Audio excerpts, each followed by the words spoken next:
This message is a warning from any surviving Jedi.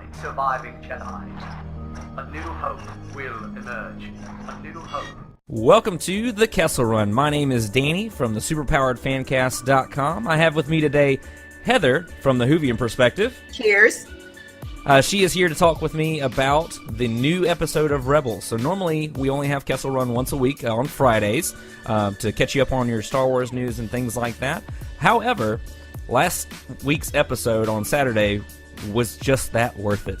I wanted to give you a special episode. It was amazing. It absolutely was. And so we're going to talk Rebels, and we're going to go ahead and just dive on into it. So, Heather, what did you think about the episode? From the very beginning, you felt Maul's frustration. Because to me, Maul has been so consumed with vengeance his entire life. Absolutely. From the moment he was ripped away from his mother, all the way through, he's always been betrayed and been taught that vengeance is what he's after, to the very moment at the end. And when that opens, you see the vengeance in his eyes, and you know, one way or another, it's coming to an end. Absolutely. I loved it just for the fact of, like you said, this has been his whole life that leading up to this, from the moment he met Kenobi, really from the moment he was ripped from his mother's arms, taken to the Night Sisters, all that kind of stuff. But with all that, it's been a slow burn from Episode 1, really. Star Wars Episode 1, The Phantom Menace, right. His vengeance of Kenobi and everything, and then seeing it play out through Clone Wars. I mean, it's my favorite storyline. Yeah, you know, and another thing, and this may not be popular, okay, but to me, Ezra, I know he's still a child, but he's getting older, and he should learn better. He should learn from his mistakes, and he keeps making the same mistakes over and over and over again. Absolutely. That is one thing that has been getting on my nerves, because it feels like Ezra's not growing up. That's been my whole thing with Ezra throughout the show, is that he's kind of feels like he's the same person he was when we first started out. He is. He's not a Jedi, and he's not going to be a good Jedi on this current path. Exactly. He's not really moving, and it was almost like the whole thing of him jumping off to go find Kenobi, it didn't feel like a story he really needed to be involved with. Like, the whole thing was, because I understand that Rebels kind of feels like Ezra's journey, and mostly the rebellion now, but at the same sense, why? That was my whole thing. Why for Kenobi? Why did he have to go do that? He felt that he was responsible for sending Maul to Kenobi, and therefore he's the only one in the world that can save him. Oh, I can't stand it when they do that. They do it on so many shows like that. I'm the only one that can do this because I caused the problem. Well, you caused the problem because you were the only one that did it. Nobody else can be that foolish. Exactly. But yeah, and so with Ezra, it almost felt like the only reason Ezra was involved was because Ezra's Rebels, really. He's part of Rebels, and so Obi-Wan Kenobi and Maul weren't really a storyline for Rebels, or at least that part of it, the whole vengeance and everything. And so I kind of get why they included him. In the same sense, it was more of a connect the dot is what it felt like to me. Whereas let's take him here so we're in his perspective, and then just let him fight. Right. I can see that. I can see that you have to bring in, you know, the actual star of the show. But I feel Rebels should be more than Ezra. I think that it should be Rebels and not just tiny little Jedi dude that's kind of not learning anything. Right. Exactly. And part of me actually, and a very, very small part of me, kind of wishes they would have kept Maul around a little bit longer, because I was actually interested in this whole thing of where he kept calling Ezra his apprentice and stuff like that. Yes. Because Ezra technically was giving in. It felt like he was heading that way, and so it would have been interesting to see Kanan really fight that a lot more, rather than just, oh, now Maul's gone and we're good. He's going to be a good Jedi. And stuff like that. But see, he might still not be. Okay. Because true Jedi, you know, like Kanan, he uses the Force and he fights with passion, yes, but unless he's really angry, Mm-hmm. which is not really the Jedi way or Right. whatever. But he fights with passion, yes, but he fights, through the Force. Mm-hmm. But Ezra, when he fights angry. He That's true. fights, with power, and I don't know if that dark Jedi, at the very least, he's going to be gray, in my opinion. Yeah. Well, in that sense, though, it makes me kind of think of Luke from the original trilogy. He had that same he had those same opportunities, I guess you could say. Right. Where he did completely lose it, and he went over to anger and stuff like that, and then by Return of the Jedi, he realized that's not who he's going to be. But in the same Right. sense, Luke was never a true Jedi. He just kind of had Jedi, I guess, specs.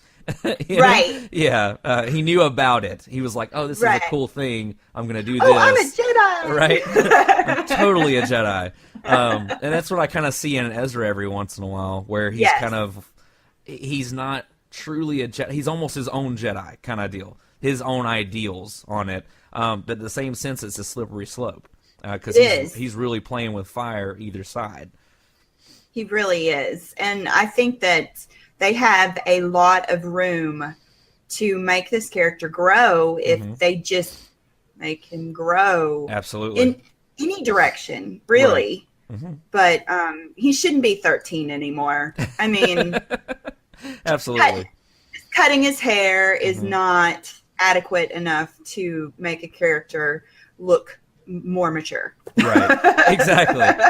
Well, in that sense too, he's seen a lot. He's been through a lot. He is. He's So- had a very hard life. Right. And so I feel like I don't know. My frustration is, why isn't that translating through his character? Because Yeah. it's almost as if he's the same guy from day one. But I mean, he's lost so many people throughout this. Dealing with Sabine leaving right now. I mean, you'd feel like Right. that would be something that would be really hard on him. But I mean, the episode before, he's just chilling out, playing the little chess game with Zeb. So Yeah. it's kind of like, it's cool. Sabine's doing her own thing. Nobody really cares. And it's just kind of like, I feel like there should be more weight there as far as a continuous storyline. Especially if he's going to be the whole center of the story. Mm-hmm. He needs to be the center of the story. Absolutely. Or to me, maybe not make him the center of the story. Maybe because the rebellion is growing Right. and evolving, Mhm. and he's just not. Absolutely. Absolutely. I really enjoy the focus on the rebellion now. All of that's Yes. so exciting. That's more exciting to me than getting to know Ezra. Me too. or any of these other characters, because it's starting to finally come closer to episode 4, The New Hope, and it's so exciting. Like, my wife will tell you, I was like a kid on Christmas watching the end of the episode with Aunt Beru at the end. Like, I thought I was going to lose it. It was so Yeah. great. Yeah, it's giving me chills right now. Absolutely. Absolutely. And I thought it was a cool little thing as well, where we found out why nobody was ever searching for Obi-Wan, about Bail Organa, how he had told everybody that he was dead, trying to keep Dead? him. Yeah, he's dead. Yeah. Don't go looking for him. So I thought that was interesting, because I always kind of wondered that in the original trilogy of, how did you stay a hermit for so long? Like, you Right. just, especially how the Empire is, if they would have gotten whiff of you once, they'd have been already on you, and you would have been on the run. But somehow he stayed in solitude for forever, just about. So I thought that I was hate cool. that they mixed all of the extended universe, but Mhm. Kenobi's story just goes. Uh-huh. Here's a really good book. I know it's not Rebels related, but it is Kessel Run related. There you But go. it's Kenobi, and it's where he's taking Luke to his aunt and uncles. It's amazing. Oh, but cool. yeah, the fight though. Man. Come on. Personally, the way they hyped it up in the trailer and the advertising, I felt like it should have been longer, but the way they did it made more sense. It did. It really did. Old Ben just wasn't playing in his old age.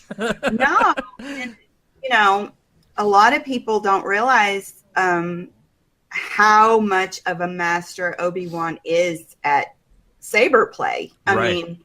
mean, he is just one of the best fighters that you could come up against. Absolutely. And you know, where Maul does a lot of you Right. know, spinning and He never learns. no, he never learns, and jumping and things like that. Obi-Wan uses minute movements. You know, he does not expend any more energy than possible, and then he uses the Force to its full capacity to move through him to tell him where to go instead of telling the Force where to go. Absolutely. So I thought that the fight scene was perfect because bam, bam, oh yeah, wham, Yep. and you're done. I absolutely loved it. I was shocked at how quick it was.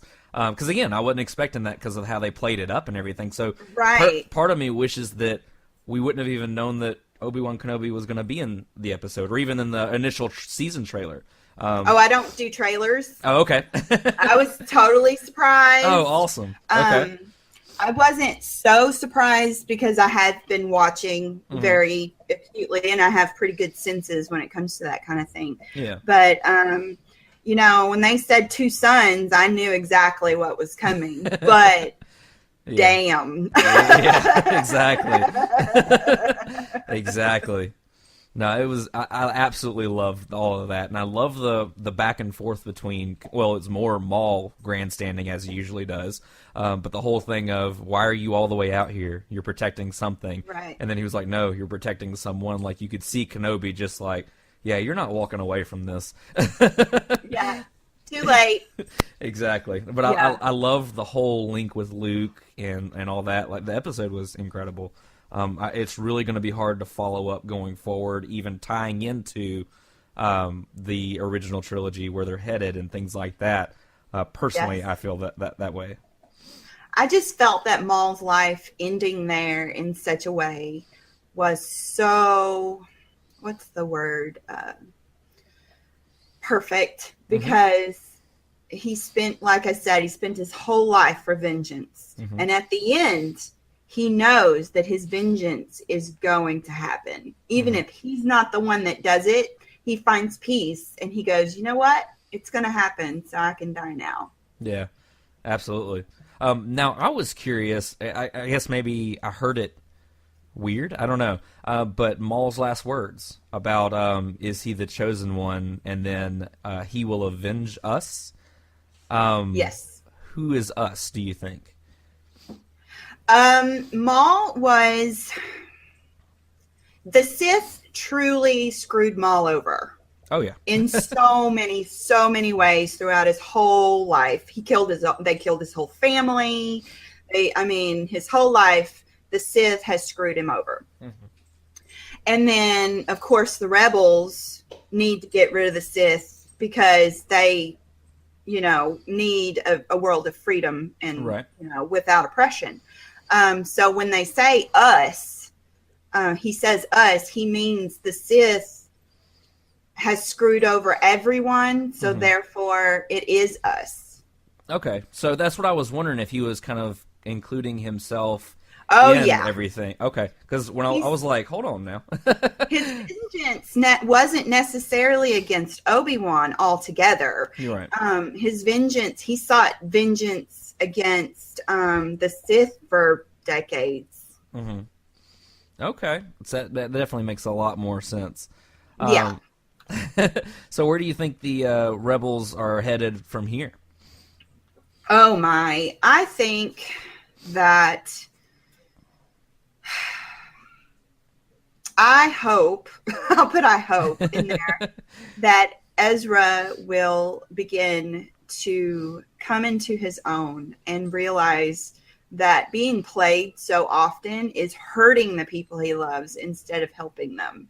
Okay. He needs to grow as a person, not just as a Jedi, but as a person. Absolutely.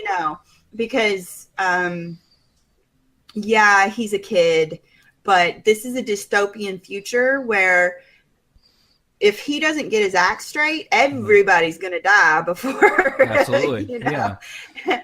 And I'm just hoping there's not going to be a Rogue One situation at the end. Everybody dies.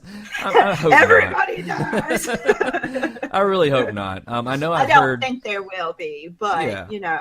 Well, and I think actually since Force Awakens was announced, there's been rumor of Benicio del Toro possibly playing Ezra or some kind of character, because he is in, I can't remember if it's episode 8 or episode 9, but a lot of people have been theorizing that he might be Ezra. That kind of seems counterproductive to the actual show, Rebels. But in the same sense, I think that'd be interesting to see where he ended up. It'll be interesting to see. And I have another analogy. I hope that it's also not a Harry Potter situation at the very end, where like all your favorite people died, and then the people that are left over, you're like, meh. Exactly. It's kind of okay. Yeah. It's almost like you cut me too deep. No. Exactly. So you actually have an article that just went up on Geeks Worldwide. You want to talk about it a little bit?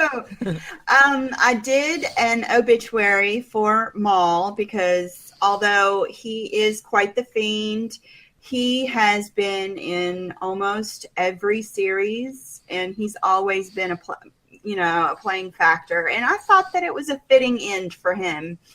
And it's a bit funny. Hopefully it was meant that way, but I talk about his family and what he's left behind, and it's pretty funny. That's awesome. Yeah, I've checked it out myself. I absolutely love it, so definitely check that out. It's on geeksworldwide.com, gww.com. And so again, this is Heather from the Whovian perspective. Where can they find you for the Whovian perspective? I'm at the gww.com. I'm also trying to get together my own website, bitingmadlady.com. Awesome. Well, cool. So thank you for joining me for the Kessel Run. It was awesome. I really appreciate it. Of course. I hope to come back soon. Definitely. And guys, definitely check out the Kessel Run. Again, we have a show every single Friday. You can find me on superpoweredfancast.com, the Twitter at superpoweredfan. Even email me or any suggestions, any fan films that you want to add to the show, superpoweredfancast.com or superpoweredfancast@gmail.com. So definitely keep checking us out, and we will see you again, and may the Force be with you.